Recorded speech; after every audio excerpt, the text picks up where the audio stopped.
It's so strange after doing Final Destination last night to come back first thing in the morning and like having the theme song play again, and it's over Superman, and it almost looks so ominous, and it just feels weird almost. Yes, it's a horror podcast covering Superman, as we have been doing for a little bit now. It is weird though. It's also weird that we are doing 2 episodes in 24 hours, and we're See this releasing. big ass cup of coffee. And what's on that cup of coffee?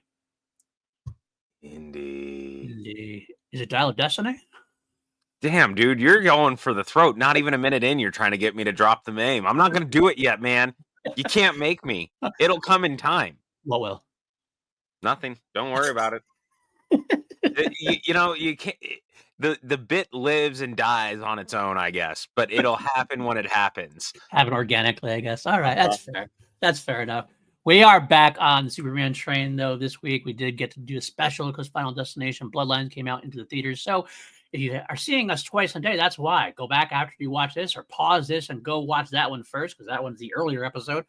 We had a very fun conversation about what we both consider to be a wonderful sixth entry into a horror franchise. The best Final Destination film.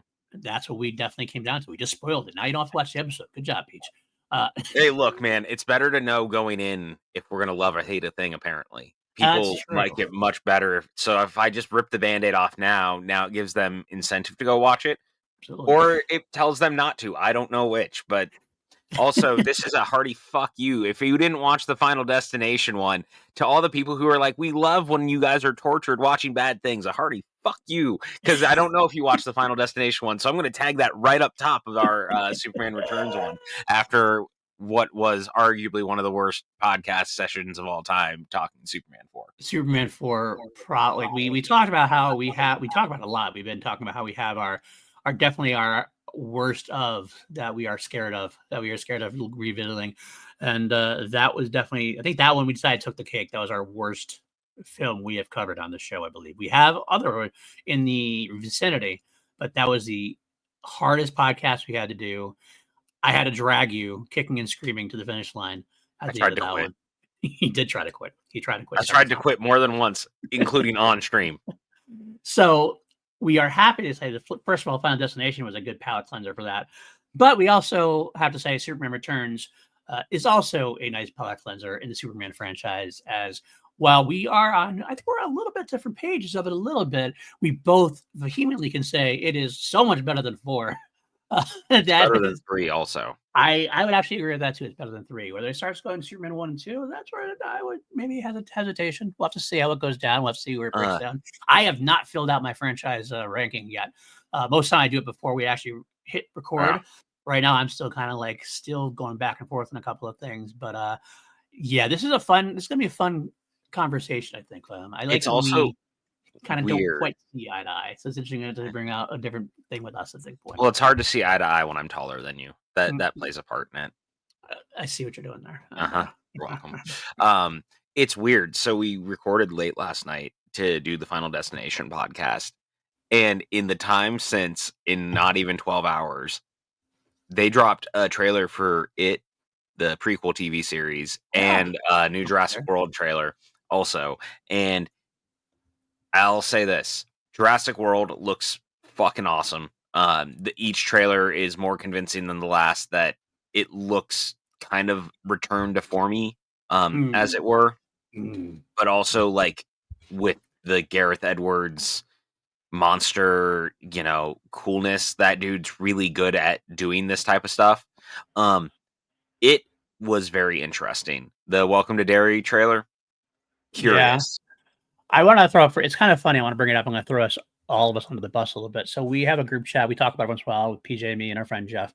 And it always gets kind of heated over Jurassic talk in there. PJ is a staunch Jurassic defender of the most recent saga entries overall. Jeff, but really it comes from a real place. I'm not doing it to be contrarian. Well, no, it's genuine. It's genuine love and genuine. It's not like we're doing a bit at all. But it's kind of funny. We kind of get into it because he'll be pushing the ideas, and Jeff and I both, I admit, are both kind of like, no. So we haven't actually we didn't put it in the chat today at all. We didn't even mention it to each other. But Jeff posted on social media on like the bad plays about it, and I responded to him there. He did the usual. He basically said, it's hard to be excited about this, given him the track record of the recent franchise entries. And I was like, yeah, you know what? And I said, and I'll tell you what I told him is that while I agree with him generally, it's hard to get excited about this for me, considering my lack of love for some of the recent entries. This, at least visually, looks really good. Well, that's Visually, always been the biggest. That was especially the biggest problem with Dominion. Agreed. And I will never. Again, I have never said that Colin Trevorrow was a very technically adept filmmaker. Right. I think that's why Fallen Kingdom of the 3 new movies is my favorite, because J.A. Boyona is a proficient filmmaker, and that movie looks gorgeous. Dominion looks real bad in comparison. Agreed. The dinosaurs even look really great. Really superb. So I think it's the best T-Rex I've seen since probably 93, honestly speaking, since the original. And I do like Gareth Edwards, the filmmaker, generally speaking. His Godzilla is fucking amazing. His Godzilla was great. Rogue One, I love Rogue One. I don't know, your miles may vary on who actually filmed what on that. He was a part of it. Don't get right to help out, obviously. The creator was bold. Had some missteps in that for me, but overall, at least was a very engaging and interesting movie, if nothing else. So I am curious, especially given the relationship to Godzilla this kind of thing has, kind of a cousin to Godzilla in a way, that kind of same monster movie madness. I am cautiously optimistic, and I have a little bit of hope. Hope is a hell of a drug. Rebellions are built on hope. I'll go through all the lines you want, but I am cautiously optimistic about it. Yeah, that's where I'm at. I'm being cautiously optimistic. I think the trailers are really good. The cast is really fun. Look, it's ScarJo versus dinosaurs with Mahershala Ali and a guy who should be playing John Constantine in the DCU moving forward. I don't know. I think it looks fun. I'm really looking forward to it. Is this something you guys want to see us cover out there? Would you guys want to see us cover the Jurassic Park franchise? I don't know. I bet you they would, because it would be me dragging you through glass for like 4 movies. For a couple of them, yeah, absolutely. I mean, I do like. I love the first one. Obviously, the first one's one of the best films ever made. I like the third one quite a bit. I do really enjoy Jurassic World. I like Fallen Kingdom more than other people do. That's because it's actually good. There are a few that I would be dragged, like Dominion. I would have to be dragged through broken glass on. Jurassic Park 2, honestly, Lost World. That's my least favorite Spielberg film. So. I was gonna say our unpopular opinion, and this is something that we've talked about at great length, is the Lost World is our least favorite Steven Spielberg movie, and like it's really not close for me. Yeah.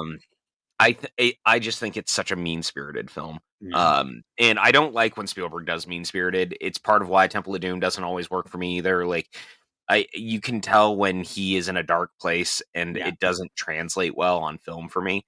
Okay. And that's why that movie specifically, more than Temple of Doom, because Temple of Doom at least like has some heart to it. Yeah. Lost World's missing. Right in Mullen Ram's hand. God damn it. God damn it. I set you up and I didn't even mean to, but that happened. Fantastic. Boom. Yeah, you nailed it, man. You nailed it. That said, also, I want to touch base on. I'm sorry. I was going to talk about on it. I want to give my opinion. That's what I was going to go to. Is I have feelings about the new It trailer, and I don't know what they are. Well, I know you're not the hugest fan of Andy Muschietti. No, not of Andy Muschietti, but I like those movies. You do, which I get. Mostly. It's funny in my head, like I know I'm getting older. I have these conflagrations in my head. I kind of combine things. I forget things. Like I mentioned in text today, we had talked about John Watts being involved in the storyline for Final Destination 6 before, like on the podcast. And then I saw Final Destination 6 and saw John Watts' name and completely had no recollection of ever knowing. I was like, John Watts did this? Yeah. And she's like, we talked about this, you idiot.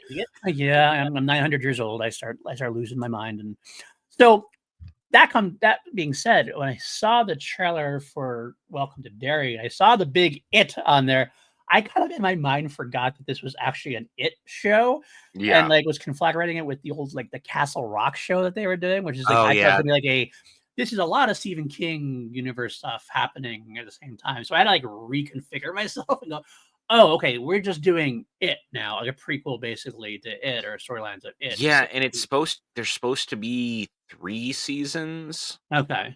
and each one is, like, 23 years before, and I think we're going backwards every time. We are. Okay, well, that makes sense because that's a interesting storytelling device, and like Fear Street did that. Right. And it's an interesting way to do it. It just the tough part of it for me is how do you make it so it's not repetitive? That's my thing. Because it feels like it's a story that like once you tell and then you try to tell it again, like the original story of it did take place in two timelines, but that's because it served itself well. It was the same characters growing up, trauma and everything else. It made sense to kind of revisit it from kids' sense and then from the adult state. Now, if we're going back, I mean, you can still have that part of it, but it feels like we're just treading common ground at that point. So then it almost feels like so basically the only real draw would be how cool Bill Skarsgård can make Pennywise.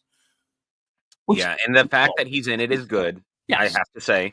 yes. He's very I still think he's very underrated in Hollywood at this point. I am looking because I am pretty sure if I am remembering correctly. Although even I still never watched The Crow. Oh, So. James Remar's in it. How did Oh, I not really? know that? Oh, okay, interesting. Um, I was just trying to so it was revealed that the 3 seasons are intended for the series, with the first in '62, the second in '35, and the third in 1908. So, yeah, every season will be basically a prequel to everything, and we're basically covering the events that are, like, hinted at in the Mm, movie mm, of the Pennywise clown.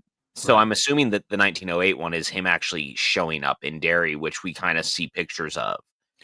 Was that the first supposedly appearance of 1908? Was that or was there one before that? I can't remember now. It's I been a don't long remember time. now, it's been a I read little the bit. book. I read the book a long time ago also, but I can't remember what the idea was. Because I kind of have this vague memory that they had been there for like for a long, long, long, long time, and maybe 1908 was just the first recorded appearance potentially. I don't Well, know. because they do try to get into the history of it, Right. and I don't remember exactly where. Yeah. Oh, this is interesting. I also didn't realize it's going to HBO. Oh, is it? Oh, Yeah. It was okay. originally supposed to be a Max series, but now it'll, actually be on HBO. So Right. that's probably how they're also getting away with being like, "We're doing 3 seasons," is that up front, they were basically handed that by moving it to HBO. Okay. That's fair, I guess. Well, be on HBO and HBO Max, as they're going back to HBO Max again. Uh, Yes, correct. Look, I don't love Muschietti as a filmmaker. Um, I think the It films mostly get out of their own way because the source material is so good. hmm. Um, the last time I saw it was at a screening here, at One or our two. local. Huh? One or two, or did you watch both of them? No, it was the first one because it was Okay. part of the all-night Screamerama that they do at our art theater, Okay. and something I had never really picked up on, and this is part of what I have trouble with him as a filmmaker. I forget how dark the movie is, and I don't mean tonally. I Right. mean, it was like seeing it in a theater, it was hard to see what was happening. And it Yeah. was not because the projector was like badly lit. It was one of those, I was like, oh, I don't remember these being so muddy looking, but they are. Yeah. Um, but I'm also one of the few people who thinks the second one is better than the first one. Oh, I interesting. tend to lean towards the, like, more psychological weirdness of the second half of the book, and I thought that the Muschietti really landed that in a way that was a little more palatable for people, but apparently not because people seem to hate all that stuff, and I am People hate the fascinated second by one. it. Yeah, I I was there. I know. didn't understand it either. I mean, I wouldn't say I liked it better than the first one. I think I probably did like the first one better, but I still thought the second one was very entertaining and very I had no problem with the second one. Yeah. In fact, I don't have a problem. I know this is where we would definitely cross paths. I don't have a problem with anything in his filmography. I actually liked Mama from 2013, his See, his I don't debut. like Mama that much. I enjoyed that one. I mean, I do think it has that darkness you're talking about. I fully get that aspect of it. And we are well discuss versions, hatred of the Flash versus my love for the Flash. And I know I'm in the minority. I completely know I'm in the minority on that one. So I don't know. I'd be kind of interested to see what he does going forward, especially with this show. Although I will say I did get less excited when I knew it was more it oriented because of that. I kind of like the idea. I'm a little hypocritical because I like the idea of Castle Rock, the series, where we're getting all these different Stephen Yeah. King multiverse kind of stuff happening. But I didn't really watch a lot of Castle Rock either after like the first season. So I no, I started it and I fell off, and yeah, I that's fell off. not a great thing. I really Conceptually, I wanted to liked like it. it too. Conceptually, I liked it, but like I didn't. Yeah, it didn't grab me, unfortunately. Yeah, I tend to find now, especially with the Abrams mystery box stuff, since he produced that, Mm, it doesn't grab me the way that it used to. yeah, And I that makes just sense. felt like that one did not fully land for me, which was a bummer because I really thought that it could have been something special and it just didn't work for me. Mm, I get it. I fully agree with that for sure. Um, he also he produced Lock and Key. Okay, he executive produced Lock and Key, which I've heard good things about. I've never watched it. I've read the comics. I've never actually seen the series. Yeah, like 20 years. Great comics. I'll Yeah. say that. It's one of those things. But, enough about our cackling clown that's not out in the cornfield, though you can go see Clown in the Cornfield. Which I have not seen. Have you? I have not yet, but my buddy went yesterday and he said it was fantastic. He really, I've really heard good enjoyed it. things. I've heard good things. I Yeah. just have, I probably won't get to watch it until it comes to streaming. Unfortunately, I only have a certain amount of time to watch like things, and I'm kind of like my dance card is full, really, honestly. So we'll have to see. But before I move on, I actually want to throw out there something that I'm kind of excited about. I don't really have an avenue to talk about anywhere else, generally speaking. Um, so I read an interview. I am a big fan of the Dresden Files books, as Yeah, you me know. too. Okay, you are. We don't really talk about it too much, honestly. It's kind of You funny know that I own them we talk all. about everything. I do know that. I did know that. So there was an interview with Jim Butcher on the New York Times yesterday. Guys, I guess they talked 6 hours, and it was really only the highlights. I wish we got more because it was one of the best interviews I've ever read with him. Uh-huh. He had some great, profound statements, and two things that really made me excited. Well, not excited. One thing made me profoundly like in touch was like he detailed the fact that when he was at his height, he's still technically Dresden is still very popular. He actually attempted suicide.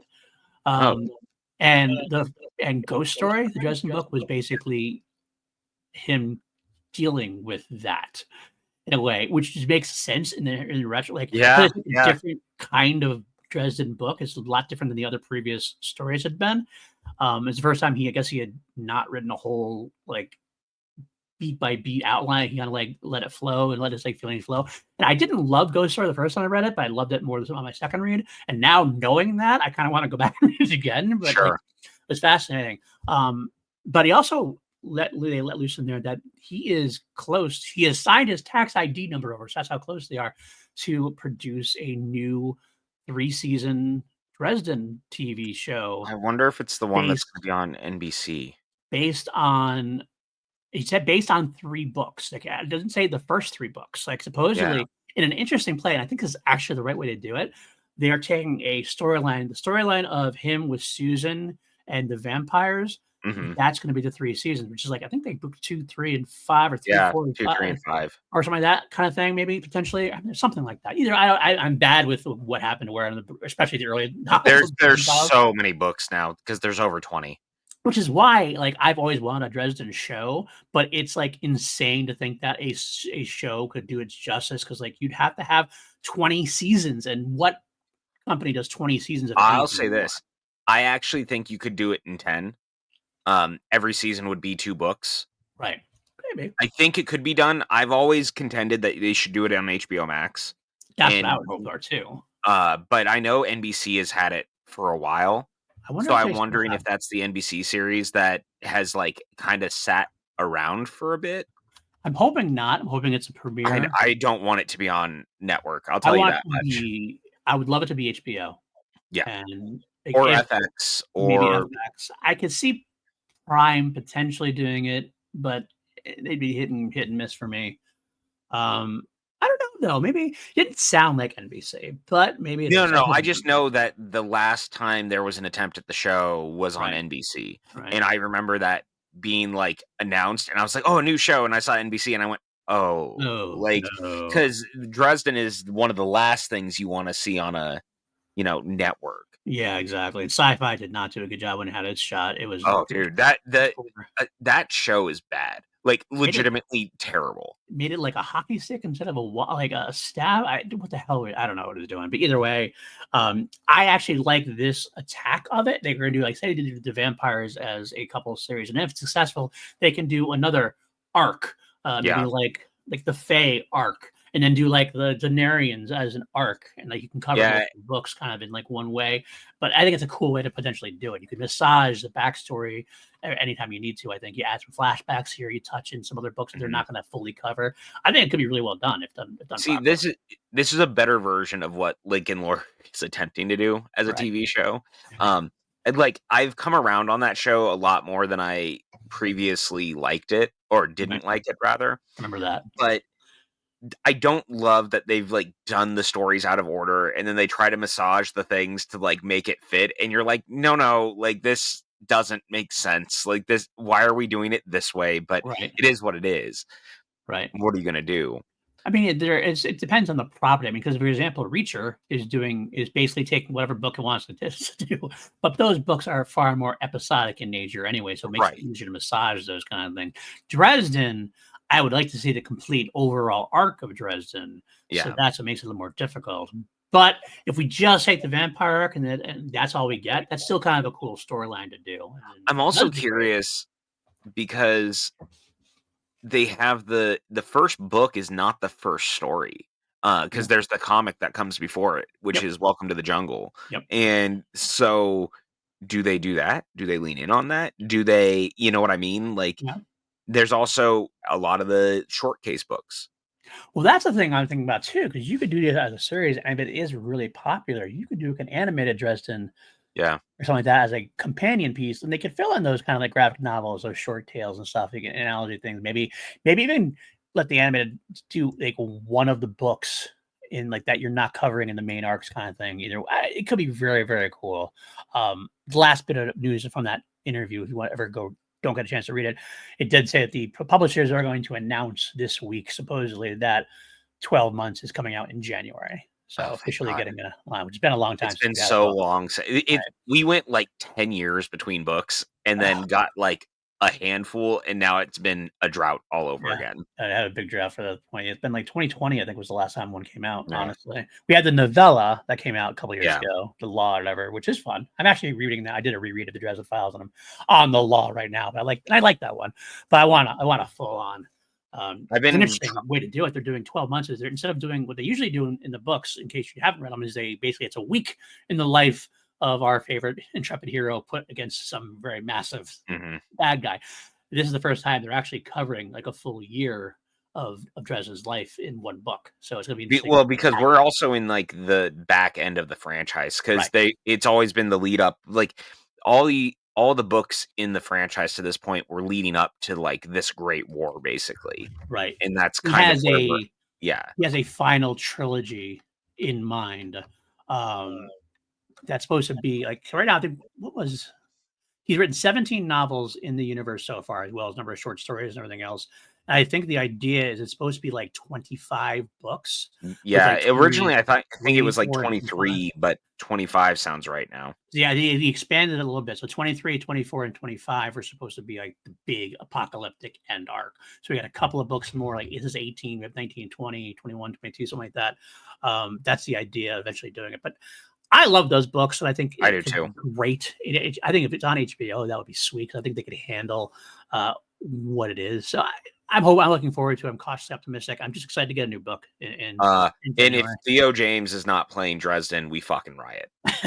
That's a good choice. That is a very good choice. He is 100% in my head who I see now as Dresden, and it was so funny because when I was watching The Monkey, his accent, because I love the audio versions, Yeah, he sounds like James Marsters a little bit. A with little his bit, American accent, and I was like, "Oh my gosh, I can't unsee it," and he kinda looks like Dresden now, he and I was does. like, Yeah. "Yeah, Maybe bulk him up a little bit, but otherwise than that, yeah, I think he could do really well with that potentially. Yeah, I love it. I love it. So give Theo James a phone call, not that you guys pay us to cast your movies, but also at least give him a shot for sure. give him a shot." All right, you know what? He's not against television. Yep. because he did the Gentleman TV series. It's true. It's very true. Just And if this saying. is done right, and this can be done premiere television wise, it's an IP. That's always a good thing for. That's always actors like to do IPs because that's usually where the money is. You know what I mean? Get that going. So Get that green, great. baby. All right. Something that WB really attempted to do when they decided to do Superman Returns in 2006 was get that green by hiring the team behind X-Men 2, Bryan Singer, Michael Dougherty, and Dan Harris, who came up with the story on the set of X-Men 2. Yep. And that is where this movie was basically born out of, because at the time Singer was working with the Donners. He, of course, as we know, Laura Schuler Donner produced the X-Men films, and while he was on set, he decided that he had kind of come up with a story that ignored the events of 3 and 4, and he pitched it to the Donners to see what their take was. Richard Donner said, "Cool, I like it." And Superman Flyby, which was written by J.J. Abrams and was to be directed by Mick G, but he was too afraid to get on a plane to fly to Australia to shoot the film because he doesn't like flying. They were like, well, shit, we're kind of, we're out here now. We don't know what to do. So Singer pitched his film. Yeah. And that is where Superman Returns was born out of, because ever since like the mid 90s when Kevin Smith wrote Superman Lives, Superman had been bouncing around, man. Yeah, I've been 100%. And ever since Superman 4 killed the franchise for a while, Yeah. because of also the company that they're at, was it Canon Films. Canon Films? Thank you. I couldn't remember the name. I want to say Criterion. No, that wasn't right. And also, Bryan Singer decided to steal James Marsden from the X-Men franchise. He actually got written out of X-Men 3. That's why he's not in X-Men 3 for The Last Stand for much of the movie. He's actually killed very early on in the film, which actually was very maddening to Yep. X-Men fans and to myself. He got the short shrift, but he went on to do the Superman film, hoping that Superman was going to be a franchise. It didn't really spawn a franchise, unfortunately. More, it was mixed results overall at the box office and with the fans. It's interesting. Historically, that's what we keep saying. That is not actually accurate. This movie has a 74% on Rotten Tomatoes. It was actually generally well received. Okay. And it was in the top 10 at the box office that year. Okay. I'm corrected in that. I will say that, like, No, I know. Mouth, And I that's feel because, that way. That's what it feels like. Right, because that's how we've all talked about it and how we've treated it. But when you look further into it, it was number 6 at the overall box office in America that year and 9 overall across the world. I guess the question becomes, is that successful? Is that the benchmark of success when it comes to you're bringing Superman, who is the premier, like outside of Batman, he is the granddaddy of superheroes. We had a break of Superman films for almost 20 years at that point, almost. So is that benchmark of being 6th overall in the box office, is that really the winning lottery ticket, as it were? Or is that a sign that maybe didn't do as good as it should have potentially? Because that's the box office take now. Like, thinking about coming up with Superman James Gunn, like people are like, it makes $1 billion or else it's a failure. I'm not saying it's true or not. I'm not saying it's true. Well, and that's the problem, is that ultimately your question is how CEOs act. And the problem is that at the same time, look what happened just before that with Batman Begins. It also did just about the same at the box office, and they decided to make a sequel. That's true. So, like, it really just became WB got gun shy over Superman again. Well, I don't like talking about this aspect of things, but it is part of the story. I don't know when Bryan Singer's troubles began. Also, I don't know if that was part of it at all either, because I know he started becoming. Well, he had a lot of a scandal surrounding him eventually, but there's also beyond that. Even he became kind of unreliable, like on So set. it was all before that. It basically the sequel was officially canceled in 2009 because the MCU took off in 2008, and WB decided to pivot away from doing another Superman film with Singer doing Nolan, basically. Yeah. Swiss Snyder in charge or whatever. Zack Snyder in charge. That's when we got Man of Steel. That makes sense. But yeah, so 2009 is where the sequel fell apart. Ultimately, the bummer is that I actually think, for all intents and purposes, Superman Returns is actually a very good return to form for the franchise. It's got a really good cast, and yeah, it definitely has some woes in it is very much an 80s or 70s kind of like tonally and paced film, and it's 100% a love letter to the Richard Donner films, almost to a fault. But at the same time, it was also a reintroduction to the character. And I think that at the end of the day, when I think of Superman, this and Superman the movie are the two movies that I think about because they're Understood. the two films that really capture the spirit of the character. And the third act alone of this film of Superman saving Metropolis remains one of the coolest things that Superman has ever done on film. I think that the airplane sequence is amazing. Like, this is all just me generally kind of overviewing the film, but it's also because Brandon Roth is so good, or Brandon Routh. Run Ralph. Um,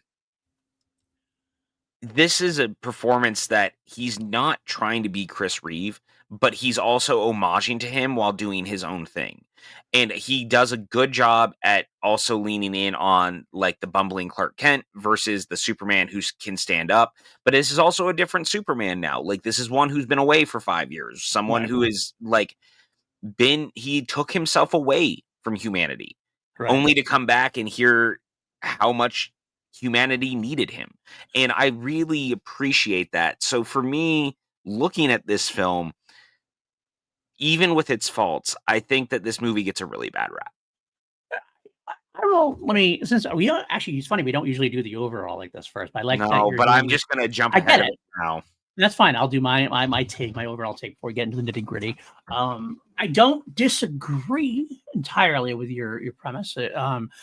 I also do think it is overhated, definitely, because people kind of forgot this movie exists almost in a way, and they do talk about it. They It's try to on purpose. and because of, especially, obviously we have the problematic Bryan Singer, we have the problematic Kevin Spacey, so it's kind of those things that's easier to wipe under the rug or sweep under the rug. For sure, I understand that aspect of it, but the film itself is, first of all, I mean, it's definitely a low bar. You're trying to clear Superman 4, you cleared that when you just put like the first 2 seconds you had the title screen up, you already cleared the bar at this point. And Superman 3, which we didn't love, um, had some good moments. I think this pretty much easily clears Superman 3 as well because it has a tone that it has intention. As a tone, it's getting away from the slapstick. It's kind of eliminating the Richard Lester-ness of it all, which is something that, while I understand, was good for the children, I guess. People like the kids loved it for that reason. It wasn't great for Superman itself. Definitely is an attempt to return to the Donner form of Superman 1 and the Donner cut, which, by the way, if you don't know this, and we mentioned this before, this is the reason why we got the Donner cut. Superman Returns Yep. is basically the reason we got the Donner cut. We got them to look back into all of the vaults, look into the footage and everything else. And we got Marlon Brando footage from before to be in Superman Returns, really tonally connected and everything else. And that's what led them to go, Rick, do you want to try to complete Superman 2? And he did. And Richard Donner did and really enjoyed it. And that's what I'm so glad he did because we talked about this when we covered it. We covered the Donner cut, not the theatrical cut, because we do think it's a superior cut overall. Even if it didn't really able to get finished due to like the ending and things of that nature. Yeah. But so if nothing else, that this film giving us Superman, the Donner cut of Superman 2 makes it a hell of a case for that. I'm happy it got made. So it does return to that tone for the most part. The problems I do have, you kind of alluded to it, it really loves Donner so much, but it feels like that love can get in the way of the storytelling sometimes.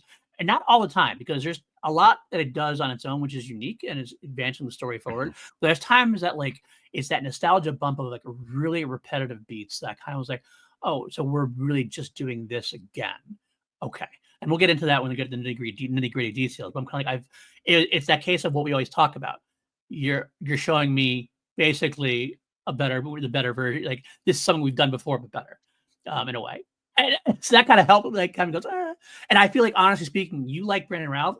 I don't hate Brandon Routh, but I do feel like I've seen this done before, but better. Like, and so like that. I tend to say that it's unfortunate that this is doing what it's doing in some capacity because I think he's always going to get compared to Reeve. Right. For obvious reason, because it's supposed to be an in canon sequel to the Right. Reeve films and what have you. but I think it's a really good performance if you can take yourself away from that.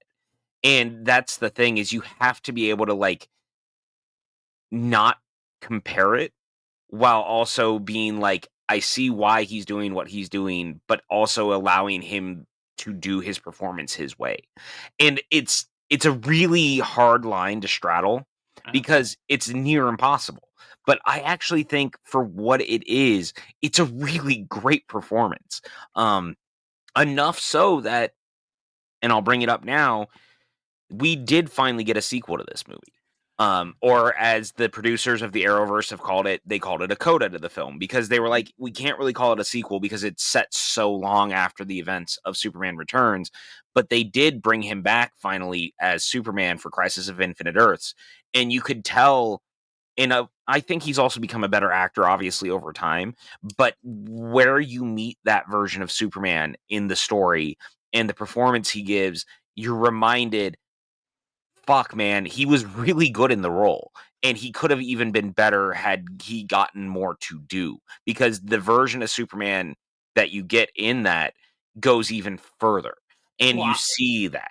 I will say that I was also going to bring up the CW Arrowverse, of which Brandon Routh was a part of as Yeah, the as Atom, Adam, as yeah. Ray for the whole time. Which is kind of it was kind of funny to see him as Superman, and they play on that, which is as they do. And I love the CW verse, the Arrowverse as it is. It's obviously it's got very cheesiness to it. There's a cheapness to it, and it's kind of part of its charm. You kind of go used to it. I will say, honestly speaking, I think he was a much better Superman in that Yeah, than he I was in agree. Superman. I think part of that is I think this movie sometimes collapses under its own weight of what it's attempting to do. It's attempting to be this iconic film. It's attempting to be the first film instead of trying to make its own mark too often. I feel like it's trying to, again, they copy the beats. It's trying to like insert itself into the mythology instead of trying to this like organically discover your own version of the character. And that's not all the time. There are, like I said, there are times in here, especially the stuff involving Lois and Lois's child. That Mhm. stuff new and interesting and like felt like it was attached, like it felt like the proper way to have done this. It just was a lot else to it that I kind of was like, you're just kind of collapsing under the weight of what of your love for the film. You love the film so much. You love that Superman film, Superman 2 so much that you're kind of getting in your own way of making a new. Yeah, I think it is especially obvious with the stuff with Lex, as frustrating as it is. And look, Kevin Spacey's a shit human being. I'm not Yes. going to pretend otherwise. I don't really want to go down that rabbit hole about all of that, but the truth of the matter is he's an incredible Lex Luthor. And the Luthor character in this is great. The biggest thing is that you're basically doing the beat from Superman 1 over again with him trying to use land. Real estate sales However, again, in a way. however, the one thing it has going for it in this one in some capacity comparatively to the first one is that I do think by having it be Kryptonian land and the build to how all of it happens as a more like emotional version of Clark left, right? Right. Clark left for 5 years to go to Krypton to find the remnants of it, as we learn at the beginning of the film, Right. only for Lex to, basically attempt to bring Krypton to Earth. Right. And Superman is put into a position where he wanted to see his planet reborn and believe that it could have been, and then when it finally is going to be reborn, it's also going to destroy the Earth, and what does that do? And I like that you pit him in this scenario where he has to decide between Earth or Krypton. I Mhm. love that. I think that stuff's great because that gives it emotional crux of Right. and, like, emotional heft. I'll give you that. I'll give you that Yeah. for sure. It's just Um, it's too tied to his plan from Superman 1. Right. I think my issue with Lex in this one is that it's almost like hypocritical of me considering what I just said, but in a way, it's part of the problem because some of it is trying so hard to be its own thing. But while Ralph really does feel like I would say Ralph kind of feels like a faded Xerox of Christopher Reeve in a way. Sometimes I feel like that's the way it's like a little bit less, a little bit of a blank slate. performance of it, your miles may vary. This Lex is a lot darker than the Gene Hackman version, and I didn't love that aspect of it. If you're connecting it, trying to connect it tonally to the first films, it's almost feel like this is where I feel with this Lex could have been better, at least better served in a complete new take on Superman. I'm not sure where I I put in there. I just feel like I he's kind got a of darker edge to it that it doesn't quite work for me as I well. like the darker edge because this is a version of Lex who has now spent another however many years in prison. Mm-hmm. And dealing with that up front, I kinda like all that, and he still acts like the campy villain, and I think it also helps that I actually really like Parker Posey as Kitty. I think that she really grounds the character in a, like, Odyssey type of way. She's Miss Tessmacher meets Otis in some capacity, but I like their dynamic, and yeah, it's weird and dark kind of, but I don't really also mind it because it feels kind of where he would go after he got out of prison for so long. I get that, but I feel like it's inconsistent. That's the problem. Like sometimes it does feel that campiness. I'm like, oh, there it is. Then it'll get like really dark, and it's kind of like, well, okay, that's not. Oh, okay, so like, if you like pick a lane, if you wanted to have the development him being darker, then I think it had to be less campier throughout, and like have that be a through line. Whereas this kind of felt like it touched and goes when he wanted to go campy, when campy, when he wanted to go dark, went dark, and I kind of just felt it was an inconsistent performance that way. And I don't think it's necessarily on Spacey; it's on the direction of what they want that Lex to do. And I'm not saying it's like the worst performance or like I hate it. I actually like the performance of Spacey as Lex. I think it's a good overall performance. There's just a little bit of that inconsistency, which is all part of my grand overall just like a thesis statement, as it were. Thesis, please, as a part of guys would say. That it does try to connect too much at times, and then other times it tries to do its own thing. It never quite finds that exact solid middle ground. It goes too far in one direction, and goes too far in the other. It's kind of a like a reactive thing to each other. Kind of had to be a little bit more in the middle, I think, to kind of have it fully feel like a developed sequel for Superman 2, in my opinion. I do think that also I think you're right in some capacity. I do think that also a lot of this comes from the fact that at the end of the day, this movie coming so many years after Superman 2, like, at this point, you're looking at almost 30 years between Yeah, films, yeah, or 20 years, I guess, 20 years between films, yeah, yeah. and at the same time, you're trying to do a sequel, but you're trying to, like, let it stand on its own, and you you do have that problem that you're talking about, which is how much do you pull back on what it was versus moving it forward?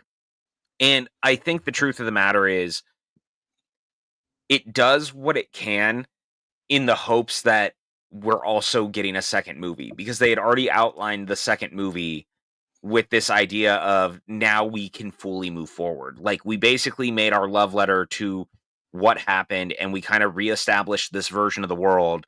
Now let us go into this next direction where they were going to have Brainiac and all of that stuff. Right, right. Man, And that Brainiac can't catch a break, can he? no, he can't. And the truth of the matter is like you're in basically it's a Kobayashi Maru. You're in a no-win scenario. Hey, Like there is no winning here when you're making a sequel to Superman 2 while also trying to like start over. And I really feel bad I do. because I feel like that is why so many people who don't like this movie. Right. And it's because it's nostalgic for a lot of people who grew up on Superman 1 and 2 Right. that they don't want that touched. They don't want to continue forward. They can't look past that. And I'm not saying this is you. But this is a very common theme in a lot of this stuff. Right. When Superman Returns came out, it was 2006 Right. and I was 16 years old. Right. And I very much was in that time of my life where I was still figuring myself out and I was feeling, lost and confused as a teenager. You're still trying to figure out the world and you're trying to figure things out. And one thing that I will always credit this film for, and it's something I also credit X2 for, Singer's always been good at taking characters in a world and making you feel seen in a world where no one else sees these people. Okay. And I think that that is part of why I am so drawn to this version of Superman and this movie in particular, is because I feel like so much of this movie becomes about the identity of who Superman is, especially because when he comes back, he sees that article Lois has written, which is why the world doesn't need Superman. Right. That And was so you're emotional. put through this right. And Yeah. so it's put through this lens of who is Superman and why do we need him? Right. And I really appreciate this movie trying to tackle that question, because it made me feel seen as someone who didn't know who they were and had like put expectations on them, and you feel so frustrated and so confused in certain ways and how people see you and perceive you and what you're supposed to be doing with yourself even as a 16-year-old. And I really feel connected to this version of Superman. Right. And I think that for me, and I know I'm not the only one because I've talked to other people who have felt this way. I don't think the other Superman films always handled that way. And so this movie in particular really tries to go to bat for this idea that this is a guy who he wants so badly to be Clark, but he now has to know what it is to be Superman in a world that has decided that they no longer need him. And that moment when he catches the plane and he walks off and it's in the middle of the baseball stadium and everyone starts clapping and applauding, and you see that look on his face when he realizes that they have not outgrown him like he thought. And now but he also still has to go through these motions of figuring out who he is again because he hasn't done this in so long. For me, that becomes like the emotional thrust of the film, and I am so drawn in from there that I can't look away.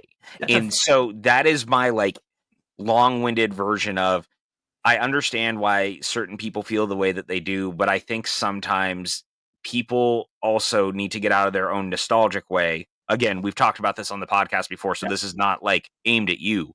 This is a general thing. Sometimes You we can have aim it to at me step sometimes. I'm aside. definitely guilty of it at some points. I'll be honest with you. I We did that. all are. Yeah. We all are. I'm not going to pretend I'm not either, but we have to be able to get out of our own way sometimes to take the thing as it is. I'm not saying that you're also wrong though, because there's plenty of pitfalls that the movie does fall into.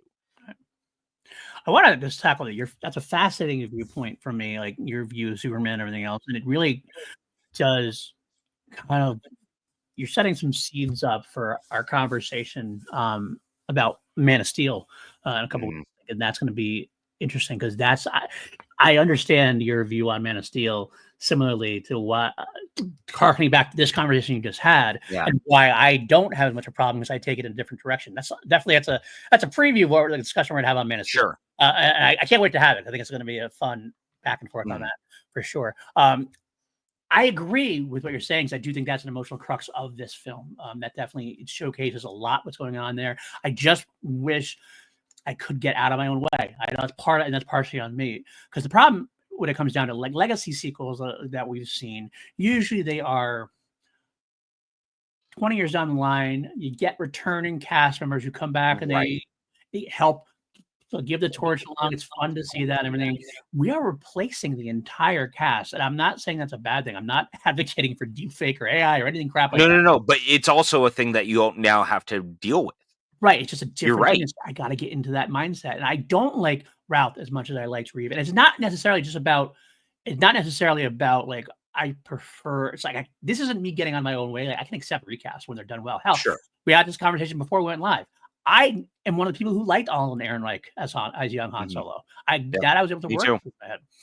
But I think it was just part of the idea that like I didn't love Ralph because in a way I didn't love Bosworth. I really miss Margot Kidder's like quirkiness and her like her eccentricness. I really love Margot Kidder, and that's like, there's some kind of spunk that I think Kate Bosworth didn't really have as much of. I think that's been the problem with most of the live action Loises across the board, to be honest. Kind of that blank slate kind of Lois in a way. And what's interesting is you're right. The Kate Bosworth of it all has always been kind of the like it's the biggest scab on the film for a lot of people. And it's easy to pick at, Yeah, it and is. I don't disagree, and I get where people are coming from. I'll say this though. Yet when I rewatched this yesterday for the podcast, it was the first time in like almost 20 years that I was like, I've kind of come around on that performance. I Okay. don't think it's amazing, but I saw more of it in what it's trying to do than I had seen before. Interesting. Okay. And I think it's because for the longest time, like you, I kept looking for the Margot Kidder performance. Right. And I now realize, and it's taken me a really long time to really fully like take this in. Her performance is very different because Lois at this time has to be different. And Right. it's a version of Lois who has to be cold and calculating because she is hurt by Superman. And I really never gave that credence to the way that she played the character before. Mhm. And it wasn't until this time around that I was watching it and really started to see it. And it was in the moment when he finally goes to the hospital and you start to see that break. And I really appreciated that because when you have Richard, played by James Marsden, taking her to the hospital, and he starts to even be like, "You're Lois Lane. You can get into anywhere. Like, you just have to be you." And you start to see that version of her starting to come back. In the same way that there's the whole moment with her and Perry White where she's talking about, "Sir, I've done Superman," and everyone like stunned silence. And she goes, "I've covered Superman. You know what I mean?" Like those moments start to shine through because that version of the character is starting to come back, but she keeps herself so guarded because Interesting she's take been on so that. hurt. And I never really realized that. It's an interesting take on it. I mean, I will say that sometimes, and I'm not. This isn't like a criticism on your take at all, but I think sometimes when you like a film, you can find that when you're looking for it. You know what I'm saying? I'm not saying you were looking Huh? for it necessarily, but because I don't see that as well as you do. I think there are some moments like the Perry chief moment was Perry White moment was another one of those highlights I think for me as well. I just felt like there was too much, not enough of making it her own character. It kind of felt like that she was just kind of filling in a void because the character had to be there. I didn't see Lois most of the time. I just saw a fill-in. And Brandon Routh, I just saw a fill-in again. Lex Spacey at least tried to do something with it. I don't love what he did with it as far as the darkness goes, but again, I don't blame that on him. I think that's my problem throughout the film is I just didn't see any kind of like real spark coming from them. The spark was coming from most nostalgia stuff from the Williams score, by the way, right? As soon as from the get go, we had the John Williams score kick in. I was like, that's fucking awesome. That just was majestic. Those opening Mhm, credits were exactly what I needed. And for the mhm. nostalgia part of me, and it really came into place. I remember I talked about this afterwards. I didn't remember this at all because this was like a dead time for me movie wise. I was having young Right. kids. I didn't do a lot. I couldn't remember if this was marketed as a sequel or not. I kind of thought it was like kind of like what Prometheus did, where it was like that, like we're doing something and then we're going to kind of all of a sudden when he got there, oh, it's actually in universe. But you Right. told me I was stupid and fair. Like, all right, that's fair. I mean, and I then you got watch it and you're immediately like, "Oh yeah, they didn't even try to shy away from it." no, Like, absolutely. They went into it 100%, 110%. Um, but I guess it just comes down to performances that nothing really felt. If you're going to connect to those characters, then you got to be those versions of those characters. And they don't quite get there for me, and that's just the way. That's it. Dampens the whole movie for me. I prefer the newer characters. Marsden is his own character. That's fine. You know who does work for me? You know what? mm. I'll throw it in there, and it's Jimmy Olsen. Jimmy Sam Olsen, Huntington is really good in this, actually. Sam Huntington like nails the Mark McClure energy in this Yeah. very, very well. And that's what I guess that's what I mean in a way. And I guess it's probably easier to do in such a smaller role. You get smaller moments to kind of like hit on. Just take your chance and not have to worry about being the leading man. Because Superman's a hard role to play anyway, because you got to have that like alien side, but the human side, the paragon of virtue, the bumbling. It's a lot to take in and try to have such an iconic, like Mark McClure's performance isn't iconic in the way that Christopher Reeve's performance is, obviously. Right. So it's harder to take up.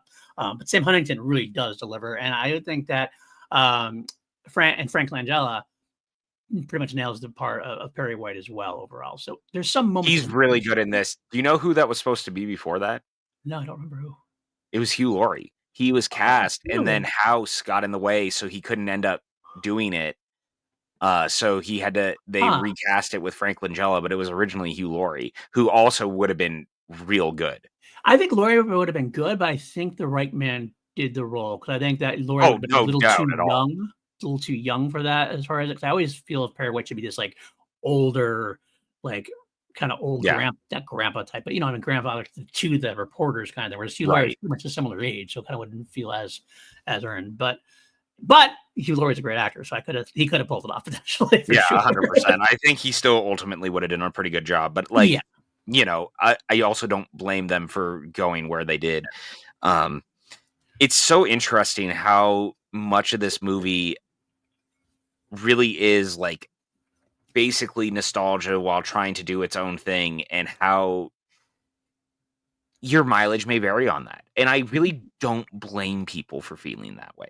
I don't, because I get it, I understand, and I get why it's so divisive for that. It's just so interesting because ultimately it also has so much great Superman stuff in it, because this movie, without Superman really punching and breaking things, it is so chock full of some of my favorite Superman footage ever. The Mm, entire 3rd act of him, like, going around Metropolis, catching the Daily Planet ball and, like, bringing it down, and Jimmy getting that picture of him holding it, and he saves Perry and everybody underneath. All the shots of him like, destroying the glass so that it doesn't hurt the people below, catching the sign, all these things, him stopping the explosion, like, all of that is so good, and again, the space or the airplane space shuttle sequence, which I right. argue is maybe the best thing put on film with Superman maybe ever. I think that there's something about the way that it's done, and, like, him saving the astronauts, and then that moment of where he stops and then he goes after the plane, and when he catches the plane, it actually ripples. I Yeah, love that. Like, I I love think it's that too. so cool, it's so fun, and Routh really sells it. And so when he opens the plane and he walks on board and he goes, well, I hope this hasn't put any of you off of air travel, because statistically, it's still flying is still the safest way to travel, is one of my favorite Superman bits ever. And he delivers it so perfectly.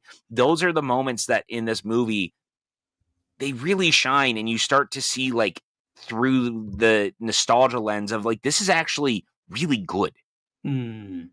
It's fun that you mentioned that because I did when he did that, it was so obviously a recall, like the Right. first film, and I both loved it and didn't like it for the exact reason because I was already like kind of a little like, oh, they're trying to do repeat too much. So when I saw that, it kind of fell into that. Same time though, it's as someone who loves Star Wars, I love a good callback line. So I love a good. I've got a bad feeling about this. May the force be with those ones that kind of repeat it, and you can feel that Superman does repeat this over and over again. Like it kind of he always does this for that. So I kind of get that. It is one of those things. I'm kind of like, oh, I love it. That's why I war with myself over these things sometimes because I do love nostalgia when done right, and I do think this film does a lot of nostalgia right. It just sometimes collapses because it goes too far into it. What do I take out? I don't know. I'm not the filmmaker. I'm like, obviously, I'm not the filmmaker. I can't make decisions and everything else. But Right. I can only judge on how I see it. And this one, a little heavy for me to watch. But I do like that line as well. All right, man. I get it though. Like I said, it's one of those things where, like, it really becomes that your mileage may vary. Yeah. And it becomes how much of this movie being a love letter to the things that you've seen versus being its own thing. Can it land that line for you? Because again, it's a really tight line. Yeah. And this movie lands on that over and over and over again. And for a lot of people, it lands over the line. At times. And At I times it get does that for me as well. Yeah. 100%. And it just becomes, I've said it a lot. It becomes your mileage may vary. And I don't blame people because, again, also coming off of, like, what Batman Begins had done just the year before or a year and a half before, it so tonally went a different direction than what we had from Batman to that point. Right. So when you have a movie like this that comes out that is so reverent for things that came out in the 70s and 80s, it almost feels backwards. And I do think that that actually plays a part in some of the frustrations that people have with Superman as a character, because there's something about how earnest the character needs to be portrayed, and how sometimes this is really what these should look like. And I think it's something that Gunn's film currently looks like it's doing well, at least. Right. I still have reservations about it feeling a little Stuff. loaded Yeah. and stuffed. Um, but it looks earnest. And I think, and we will talk about this a lot with Man of Steel, I think that's why they're the people who have the biggest problems with Man of Steel have them, because I do think that it lacks that earnestness. And Mm. even this film is very earnestly Superman. Oh, 100% on that. Yeah. I will say, it's funny you mentioned Man of Steel. I want to point this out in one of my notes I had. There's a couple lines of dialogue that Lex Luthor says, and he speaks of these god-like characters, and that actually felt more at home in the Snyder in Man of Steel, like compared to what like this film in a way. I just noticed, I'm like, that's a Man of Steel line if I ever heard one. Yeah. It's interesting to see that for sure.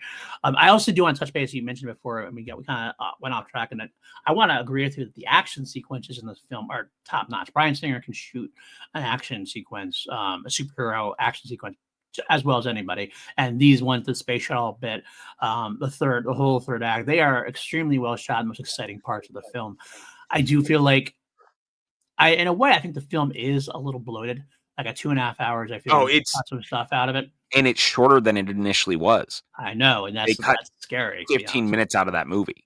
Right. I feel like they could have cut another 15 or 20. I'm not sure where necessarily, but it does drag at times. The action beats pick it up well, in a way, but like it kind of has this kind of meandering approach at times in a Again, way it's that very, very reminiscent of the 70s and 80s films. 100%, but it felt like an origin film, and this is supposed to be the third film. And I guess I it's know. trying to be an origin film again, because it's kind of reintroducing, because that's where the whole like idea is, like, is this a reboot, is this a sequel, is it a remake? I don't think it knows what it wants to be, honestly. It just wants to make a Superman that's somehow related to their nostalgia. Like that's what it kind of feels like. They went both ways. They couldn't really fully decide what they wanted to do with it, and I feel like that Yeah, shakes up the piece a little bit for me. and Singer's even said that if he could do it over again, he would have just rebooted it fresh. I think he even thinks that he made a mistake in some capacity, and I don't necessarily agree with that, obviously. But I also don't disagree with that necessarily. Both can be true, It's right? weird because they have like Brando come back, so that Mhm. they got one come back. It's unused footage, but it feels like, again, I love that for the nostalgia factor. And I love that for the uniqueness of it. And, oh, that's a cool way to do that. Cool way to burn it. And cool way to tie it in. But it feels a little out of place given everybody else has changed in a way. It's kind of like, okay, so we're still doing this. Again, I go back and forth in it. I think the only thing you need to keep, and I will argue about this to the day I die, is I think Superman's theme is locked in place. And I think John Williams' Superman, like the Bond theme, Yeah. no matter what Superman does, that's Superman's theme. I don't You can fit it into whatever DC universe, DCU, whatever you want to do, you can use a Superman theme over and over again. I would argue I also think Batman very similarly. Yeah. I think the biggest problem with the Nolan movies is I don't think Batman has a theme. Like he does, but he doesn't really. Like Right. I don't find it memorable. I liked what they attempted to do with the Batman. I Yeah. liked that theme fine, but again, I don't find it memorable. Like I still, when It's a I little hear the repetitive. Danny Elfman theme, like Yeah. that to me is the Batman theme. There's very few things that feel that intertwined in pop culture the way that the Superman theme does with this character. 100%. Actually, Um, 100%. So I'm glad James Gunn understands that. yeah, me too. I mean, Snyder actually like uses twinges of it at times. Like you can kind of hear it in the background. It's kind of they try to do it a little subtly at times. But James Gunn is like, no, fuck that. We're just going to put it out there. We'll do it a revamped way with a guitar and stuff like that, whatever. That's kind of. But the theme itself is its own character and just as entwined into the Superman ethos at this point. You use it. You use it if it's there. Yeah. Nobody complains. It's funny thing is, like I said, like nobody complains when they use the Bond theme again. No, Why not? It's because it's, even though it's a different Bond, it's still that it's character. still the Bond theme. So that character. So Yeah. I'm Well, good with it's I'm glad that they used it here. One thing that I tend to find that I am on board with more than people are, I actually really like all the stuff with Jason. And Me this too, is actually. yeah, and this is one of the things that I find divides people a lot. I agree. I really like the stuff involving Jason. First off, Jason being the only one who realizes that Clark is Superman is one of the funniest moments in any movie ever because he almost goes into an asthma attack over it. Yeah, I think that moment is so good. It's so cute. Um, you're always playing with fire, adding a child to a movie. right. It's just one of those things that happens, um, because it's like TV shows too. When you start adding kids into the equation, it can mess with it. But like all the little bits with him throughout this are really funny and Yeah. they're really cute, and I really like it. I like it too, and I agree with you. Every time I read something about this, everybody seems to hate the idea of Jason. I love the idea of Jason. I have no problem with the idea of Jason. In fact, No, it's one of the few like more fully original ideas, like I said, that bring this film forward. Like it's forward thinking compared to being also nostalgic. This actually gives it a little bit of weight.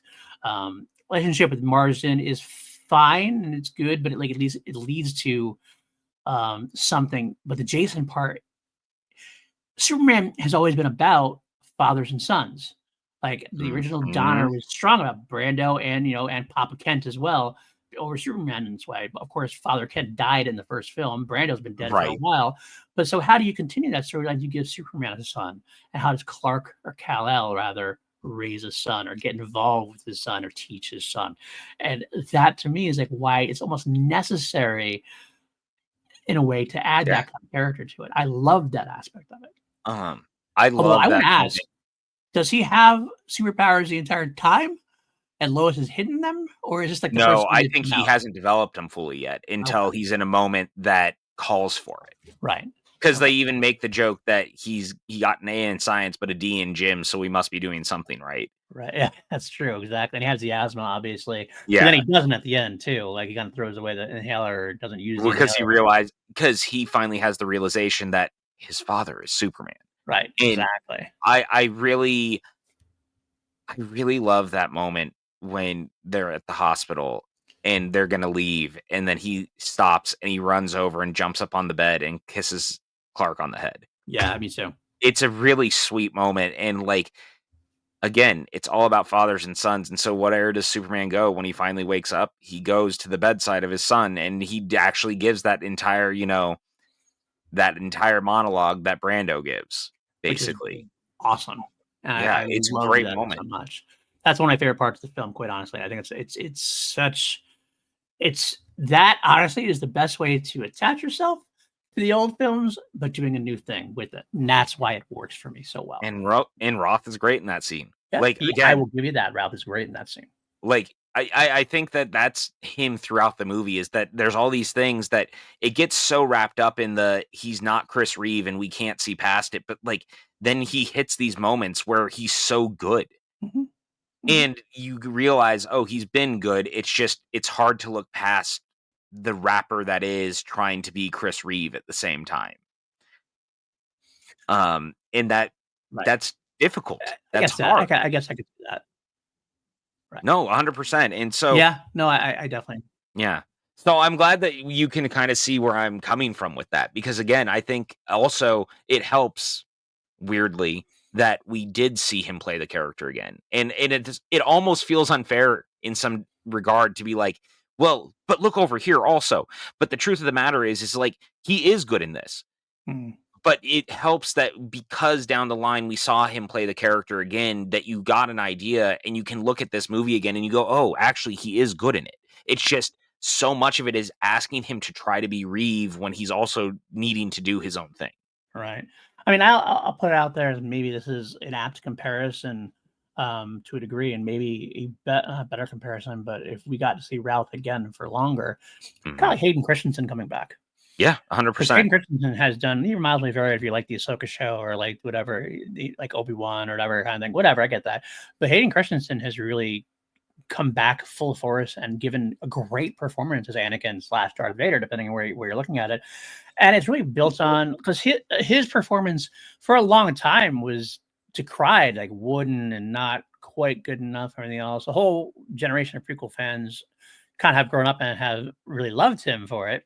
But I feel like, as someone who was old enough for the prequels and saw a lot of the, say, discontent with his performance throughout some of it, are really getting paid back now, because his performances in the recent Disney Plus shows has been really, really solid. It's good to see him coming back. I kind of feel like that's a similar comparison with Brandon Routh. We got a chance to see Brandon Routh do a full-on show or movie again, or something where he was Superman for a little bit. It could actually maybe even rehab his performance for it for me. Not that it needs to rehab. I guess I shouldn't say rehab, because that makes it feel like I don't like the performance. It's not that I don't like the performance. It's just a little. I read quote was, I think I actually wrote it in my notes. I'm like, Ralph is solid, if a bit nondescript. And that's kind of how I viewed him the entire time. It's a solid performance. It's just a little blah for me overall. And I understand why. But he does have his moments. I will give you that. He has some highlight moments for sure. Yeah. And I think that the scenes involving his kid is one of them. Again, it's just a really good sequence. And,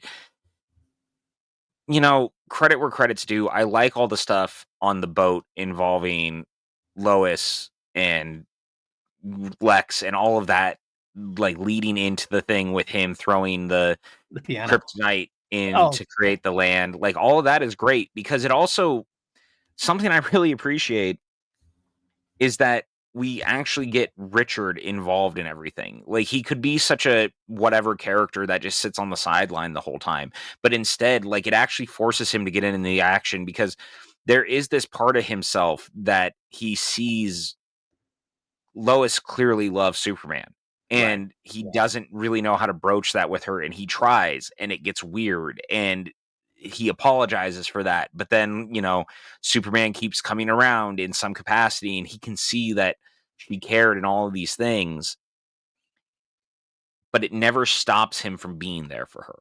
And so, a true oh yeah, noble character. He's like one of the most noblest characters we have. He's like Perry's nephew, which kind of threw me. I didn't understand. It's interesting that you're gonna make him Perry White's nephew, but you're right, because he's so supportive, and like, you could have gone so many different ways, and he could have been a rival to Lois. He could have treated Lois badly, and Clark would need to save her, and that would be like this old trope that would have kind of ruined the film. Not ruined the film, but would have been a bad part of the film as far as I'm concerned. But to have him be someone who throughout the entire film never stops being, he obviously really has true caring feelings for Lois and for Jason, and he's going to back her play.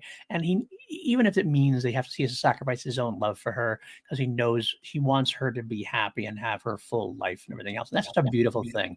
It's a true supportive moment. And again, having him saves them. It's not Superman that saves them initially. It's Richard. I mean, Superman does eventually save all of them, which I get, but at the same time, it showcases that Richard, normal men can be the heroic people in their lives. He doesn't need Superman because he's a hero, because Richard could be a hero for him. It actually gives depth to Lois and Superman's actual like relationship, instead of just being, oh, he saved me, so I fall in love with him. No, it's not it. She actually genuinely connects with his pursuit, his nobility, and everything else comparatively. And I think that's a good way to do it. It's subtle enough to, like, you might overlook it, but I think it's a really powerful performance in that way. 100%. And I think that character in particular really shines for it. And the moment when Lois and Clark meet again for the first time as Superman and Lois, she even brings that up. And she goes, Richard's a great man, and you've been gone for a long time. And he Clark even does the thing where, like, you're right, he is. And so the moment when Superman does go and, like, help them, and they get on the plane, and Richard goes, there's not enough, I could never get out of here. There's not enough runway. There's not enough, like, and he goes, I'll point you in the right direction. Right. Just take care of them. And, like, it's a great moment, because even Clark doesn't want to get in the way of that. Right. And it also shows how noble Clark is in that same thing. And it's why I actually love that they stop short of Lois and Clark actually kissing in the film. Yeah. Yeah.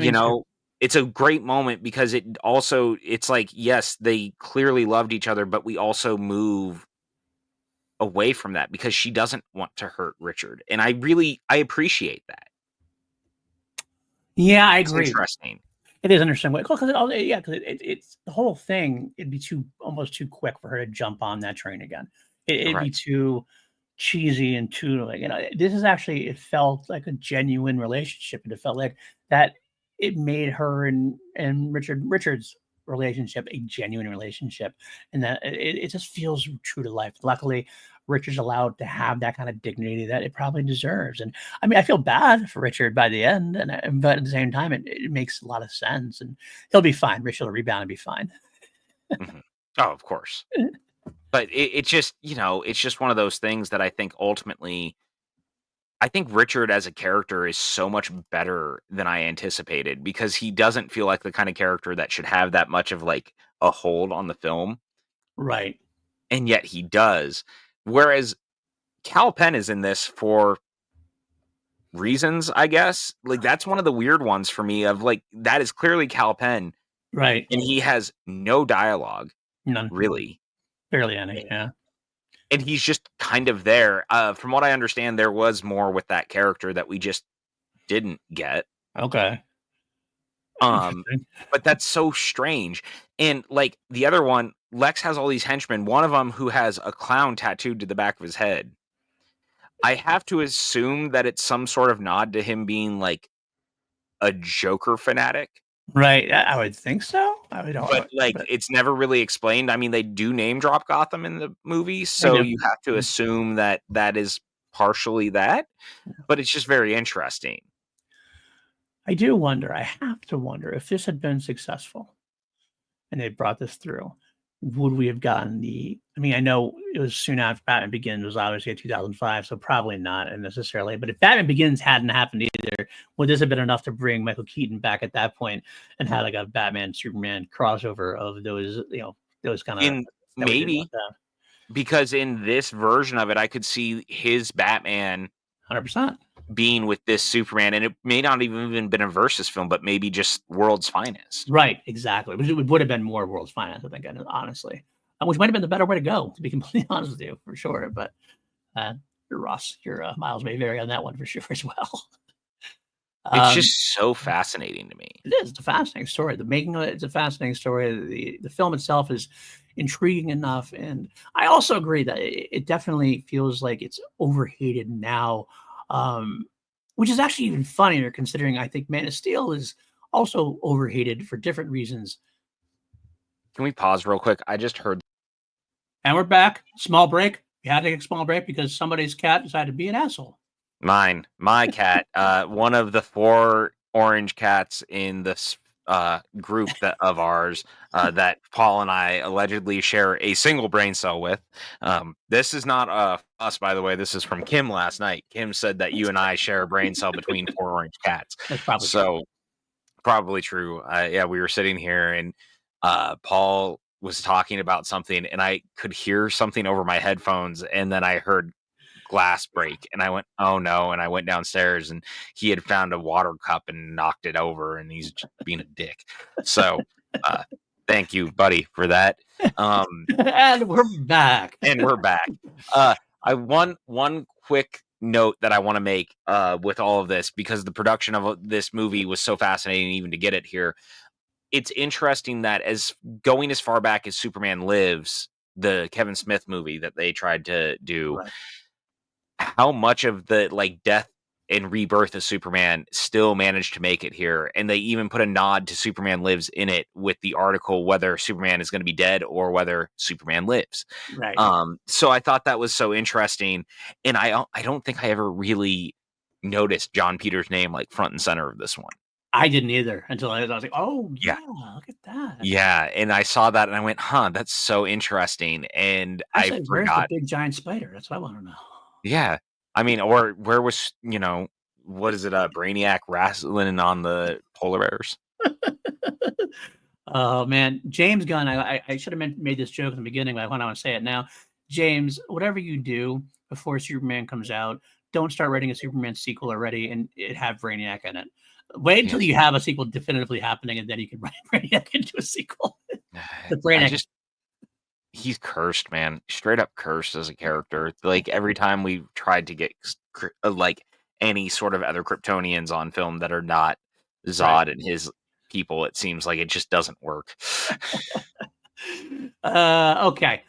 We actually are pretty much wrapping up now. We're going to my next. What I usually do is I usually have these little notes I want to touch base on, my little hit and runs as I call them. I will Oh, say, no. good. You know, continue. It'll be a note that I probably add to, so it's fine. Great. I did really appreciate Smallville Clark when he returns to Earth Hmm. and his first Clark like finding his humanity again. He does like the running and jumping and stuff. I know that's another kind of an origin type piece. Like we had that with Clark before, but it felt earned here because that actually let us feel like, oh, he's been gone for 5 years. Yeah, He's been gone for 5 years and he has to reacclimate himself to Earth and to being human before he actually, reintegrates into the world. I really did like that aspect of it for sure. All the young Clark stuff was really, really solid for me. I Uh, agree. Clark's returning to the Daily Planet. It's one of those comic book logic things. Like, so Superman's been gone for 5 years. Clark's been gone for 5 years. Well, and even Richard sees through that a little bit, and Right. then they have a good laugh about it. That's fine. One Comic book note logic. from I don't mind me: it, but it's just funny. the scene where the doctors are trying to save Superman is great. Yes. Yeah. I'll give you that. I'll give you Great that. scene because you really run into how do you save Superman? Right. Because You know? that's one of the questions that comic book fans have always wondered. It's one of those things. It's like, well, what? How do you puncture that skin? What do you do? I don't get it. Yeah, I love that bit. I think it's really great. It really adds a humanity to like he has been helping humans for so long, but how can humans help him? Help him. Yeah, that's a good aspect to it. Yeah. And it's kind of funny, actually. It actually also that kind of comic book humor makes it. What I asked before about Jason about did he have his powers or were they just discovered? I think him just discovering it because I think it could have been more clear with him just discovering it. I think media literacy makes you believe it. I did believe that he just discovered it. I wasn't sure if it was clear to everybody I else felt though. like Lois's face kind of said it though too, Right, right. And I you think know? it does. It was enough. It was enough in there. It's kind of like maybe I could have used a little bit more declaring of it at some point, but maybe not. Maybe that's just me wanting to be too obvious with it. But that does answer the age-old question because, like, well, it's always been like that kind of jokey, like Mallrats kind of question. Well, how does Superman carry Lois? How does Yeah. Lois carry Superman's baby? He'd kick the womb out, that kind of thing. I love it's great Mallrats. I love Jason Lee Mallrats, as you Oh, know. Jason Lee's the best in it. So that is actually explains that side of things as well. There is the shot when Superman is above the world. Hmm. My God, that's a fantastic shot. That might be one of my favorite Superman shots in movies. I will say that. Mine too. And then Beautiful. that shot, and then the scene when he is with Lois, and he goes, "Can you hear it?" And she goes, "No, I don't hear anything." He goes, "But I hear everything." Right. Yeah. It's amazing. I love that scene. I'm glad they don't try to recreate the, like, them flying sequence and do their own version of, like, having a conversation instead in the air. Yeah. I agree. I kind of agree with that. I did feel it was a little bit like because he does go up with her. I feel like that was their attempt to call back. So I kind of got that little like, they're doing it. They're trying to do that again, aren't they? They don't quite go too far into it. It's not like as bad as like Right. Superman 4 was, or was that Superman? Yeah, Superman 4 was, which was so Yes. bad. This is a much better version of that, but it did still feel kind of like we want to recapture that beat again in a way. So I was a little bit mixed on that, but overall, I understand what you're saying. I also love this is good nostalgia for me because it wasn't necessarily for the movie, just for Superman in general. Twice, there's two things about this film. Parker posing in the car. They have that shot that's Mhm. very famously of the Action comic that for her appearance of Superman Yes. with the car. Beautiful way to do that. I thought it was a So good. chef's kiss. So good. Great shot. And this is a cheesier one, but I was here for it. When they had the newspaper and Jimmy Olsen's picture or whatever, and he's like, "It's a bird. No, it's a plane. It's." And then Clark comes into the "You wanted to trailer. see me, Chief?" So that was really well done. Nice callback, throwback to the kid Yeah, in I there like that one a in lot the too. room. And there's actually one moment where they say "swell," which is one of those things that Mhm. like common like if you don't know Superman films, you might not remember that as a line. But she's like, there's a big line in the original one where she's like, "Who says swell?" Or Clark doesn't like Mhm. Clark uses that word swell. So they bring that back. Like that was a nice recall line as Richard's well. look at him is so funny. Yes, well, it's so funny. I love when Lois goes to the elevator and Superman has the X-ray vision. I love the Mhm, depiction of his X-ray vision. Really well done. They've come a long way in 20 years, 25 mhm. years, whatever for that. I did like that. Um, let's see what else we got. I did like I loved this is what you meant, the Parker Posey bit that I wasn't as sold on Parker Posey as you were, but I did love this particular give and take between her and Lex when he asked her, "What you know what my father always said? You're losing your hair? No, not that. Get out? No, not that." Yeah, that was good too. That in the boy, that's really something, Lex. Wait for it. Boy, that's really something, That's Lex. right. Parker Posey's really good in this, man.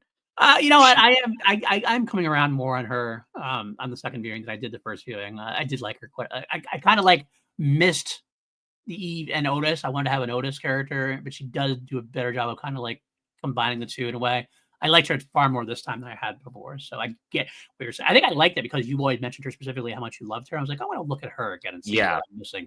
I feel like you are right. I kind of missed something the first time through with that. Yeah, it's one of those it's a performance that, like, I get what they're going for. It's supposed to be the love interest kind of meets the Otis character. Right. Um, and how many times is Lex gonna have someone who is around him who realizes that through all of this, Lex is gonna screw all of them? Right. Absolutely. Absolutely. Let's see. Anything else I had?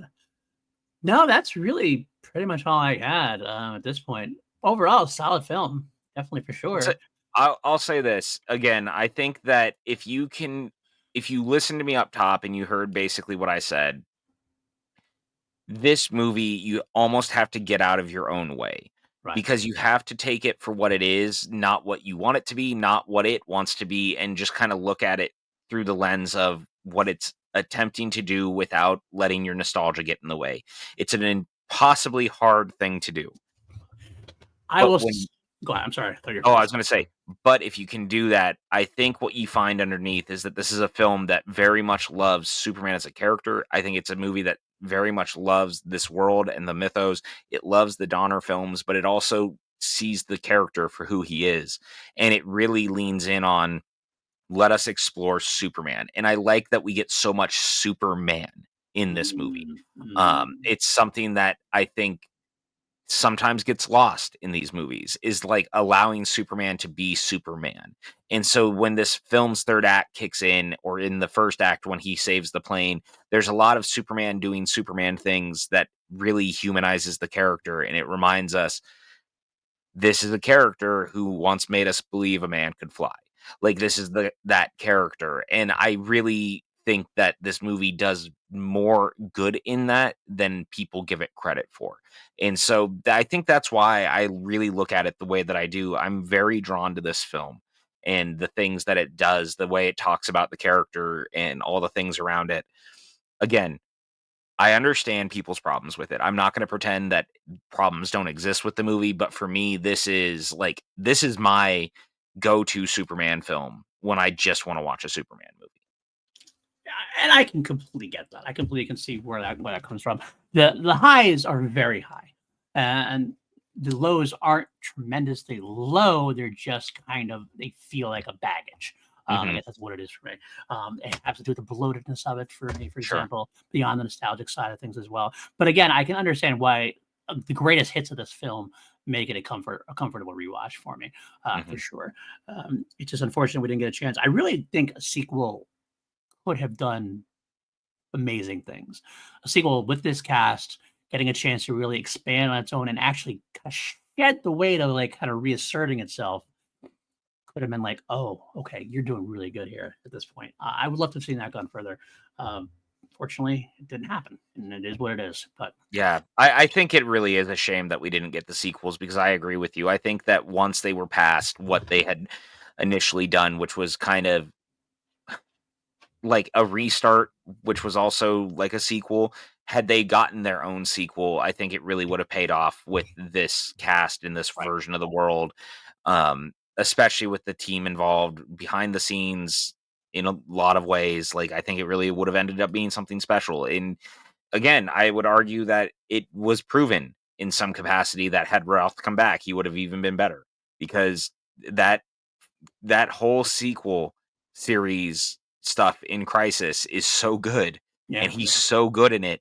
It just reminds you that, like, he was very well cast, and Right. he could have done so much more in the role. 100%, 100%. I think that it could have been really cool to see. Yeah, I'm there with you. So let's get to ranking the film now. This is where I'm going to be very interested to see how this goes. We rank these things on a scale of 1 to 11 on PLD Projects. We always turn things up to 11. I almost said 10. What the hell am I thinking? We always turn things up to 11 here on PLD Projects. And let's go through the ratings, our previous ratings for these films. Not surprisingly, we're pretty close on all of them, as we tend to be. Yep. Superman the movie, we both gave a perfect 11. Superman 2, which we rated the Donner cut specifically, we did not rate the lesser cut. I gave it a 9.5. You gave it a 10. Superman 3, we both gave. That's actually, how amazing is this? We have rated 4 films so far. We are 0.5 difference, and all 4 of them, like, completely, like, all 4 of them combined. We were 11-11 for Superman the movie, 9.5 and 10 for Superman 2. We both gave Superman 3 a 5, and we both gave Superman 4 a 0.5. This is where we're finally going to be a little bit different, I think. I have a feeling. But Superman Returns, what are you going to give this thing? So it's difficult because obviously I gave the original 11. I think it's obviously such a great film. I think it's so special.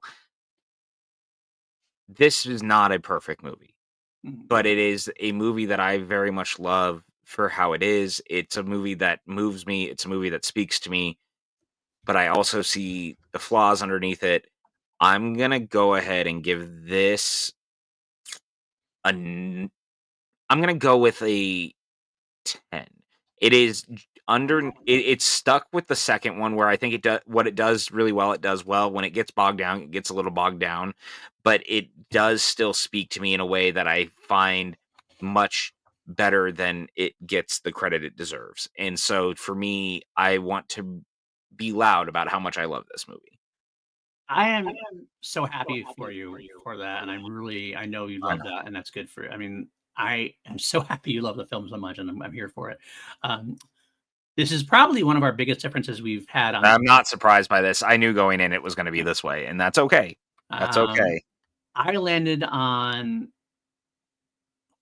might be a harsh sounding, but I'm going to give it a 7.5. I don't think that sounds that harsh. I mean, Um, that's pretty average. it is. I feel like it definitely, like I said, it's better than Superman 3, but a little bit enough. Superman 4, it's worlds better. It just doesn't quite approach the first 2 films for me.